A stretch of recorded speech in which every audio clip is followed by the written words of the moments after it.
जब भगवान श्री कृष्ण ने गोवर्धन का धारण किया तो भगवान ने अगस्त्य ऋषि का आह्वान किया कि अगस्त्य ऋषि आओ और इस देवराज इंद्र के द्वारा जो यह जल भरा हुआ है उसको पी जाओ। और अगस्त्य मुनि आए, एक घूंट में सारा जल पी गए। अगस्त्य मुनि एक ऐसे ऋषि है जिनके पास समुद्र को भी एक घूंट बनाकर पी लेने की शक्ति है। ऋषियों में अत्यंत शक्तिशाली ऋषि अगस्त्य शिव जी के परम भक्त थे। एक बार माता पार्वती, जो अन्नपूर्णा भी कहलाती है, उन्होंने शिव जी से निवेदन किया, महादेव, मेरी इच्छा है कि मैं संसार के सभी साधुओं महात्माओं को भोजन करवाऊं। इसलिए आप सभी साधु संतों ऋषियों मुनियों को आमंत्रण कीजिए। पर शिव जी ने जो प्रतिष्ठित संत वो ऋषि मुनि थे उनको स्वयं बुलाया, कुछ को बुलाने गणों को भेजा। इस प्रकार से संसार के सभी साधु संतों व ऋषि मुनियों को आमंत्रित किया गया। लाखों साधु संत व ऋषि मुनि एकत्रित हो गए। माता पार्वती ने सैकड़ों व्यंजन भरपूर मात्रा में बनवाए, जिनको खा सभी साधु संत व ऋषि मुनि थक गए, किंतु व्यंजन जो की तो ही पड़ी है। माता पार्वती ने शिव जी को ताना मारा, प्रभु, ये आप कैसे महात्मा लेकर आए, जरा सा खाते हैं, वो देखो मेरा सारा अन्न बचा पड़ा है। कोई ऐसा महात्मा लेकर आते जो ज़्यादा मात्रा में खाए। शिव जी ने कहा, देवी, तुम अन्नपूर्णा हो, तुम्हारा अन्न कोई तोड़ सकता है क्या?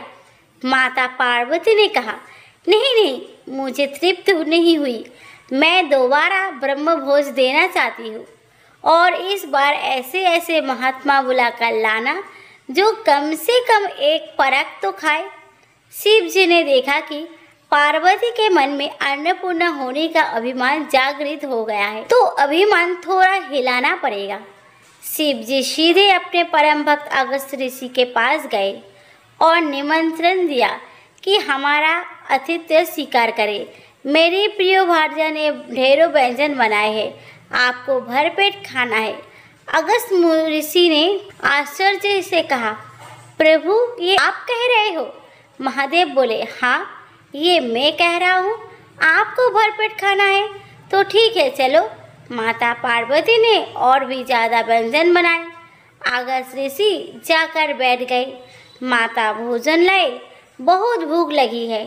पार्वती जी के दासियों थालियों में भोजन लेकर आई। अगस्त्य ऋषि बोले, ये छोटे छोटे बर्तनों में बात नहीं बनेगी, वो पूरे पात्र ही ले आओ।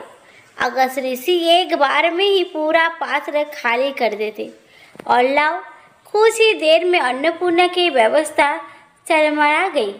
माता पार्वती भी सोचने लगी, ये कैसा ब्राह्मण ले आए, सारे व्यंजन अकेले खा गए, कैसा महात्मा है।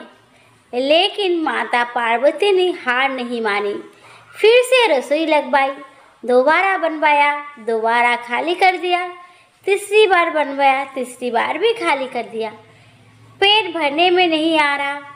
अब माता पार्वती को अपनी भूल का एहसास हुआ और शिव जी से एकांत में जाकर क्षमा मांगी, प्रभु, मेरी लाज बचाओ। अगर इस साधु का आज पेट नहीं भरा तो सारे संसार में मेरी जग हंसाई हो जाएगी कि वो कैसी अन्नपूर्णा जो एक साधु का पेट नहीं भर सकी। शिव जी ने कहा, बात मेरी सीमा से बाहर हो गई है, आप तो लाज नारायण बचा सकते हैं, तुम नारायण को ही स्मरण करो, मैं उनके पास जाता हूँ। माता पार्वती तो कैलाश पर ही बैठकर स्मरण करने लगी और शिव जी चले गए नारायण के पास और बोले, चलिए, आपका न्योता आया है। भगवान ने कहा, अवश्य, मैं सब जानता हूँ क्या हो रहा है, इसीलिए मुझे जाना ही पड़ेगा। भगवान विष्णु ने एक साधु का वेश बना लिया। अगस्त्य ऋषि के बराबर में आसन लगाया, पत्तल लगाई और थोड़ा सा भोजन परोसा, जिसको खाकर भगवान ने पेट पर हाथ फेर और बोले, तृप्तोस्मि तृप्तोस्मि तृप्तोस्मि, मतलब मैं तृप्त हो गया, मैं तृप्त हो गया, मैं तृप्त हो गया।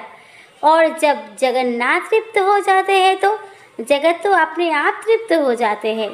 अगस्त ऋषि देख रहे हैं कि मेरा पेट भर कैसे गया। अगस्त ऋषि का पेट तो भरा सो भरा, जगत के जितने भी चराचर प्राणी थे सबका पेट अचानक भर गया, पूरा जगत तृप्त हो गया। जगन्नाथ के तृप्त होते ही अब अगस्त ऋषि को एहसास हुआ कि ये साधु कोई साधारण साधु नहीं है जिसने मेरा पेट भर दिया। ये स्वयं जगन्नाथ है, स्वयं नारायण है। तब नारायण साधु के भेष में बोले, अगस्त जी आप चलो, प्रभु रुको तो अभी थोड़ा पानी पी लेने दो। भगवान ने अगस्त ऋषि का हाथ पकड़ लिया और बोले, अभी पानी पीने का समय नहीं आया, द्वापर के अंत में गोवर्धन लीला करूँगा, उस समय तुम्हें भर पेट पानी पिलाऊंगा। चलो ये पार्वती जी का पीछा छोड़ो। तब ऐसे भगवान विष्णु ने शिव जी और माता पार्वती की लाज बचाई। तो श्री कृष्ण परिपूर्ण भगवान हैं। जितने भी पूर्ण स्वरूप है वो भगवान श्री कृष्ण में पहले से ही विराजमान है। श्री राम भी और श्री विष्णु भी श्री कृष्ण में ही है। जब श्री कृष्ण ने देखा कि चारों तरफ जल भराव हो गया है, तब श्री कृष्ण में विराजमान श्री विष्णु ने अगस्त का आह्वान किया। तब अगस्त जी आए और सारा जल जो ब्रह्मंडल में भर गया था वो सारा जल पी गए।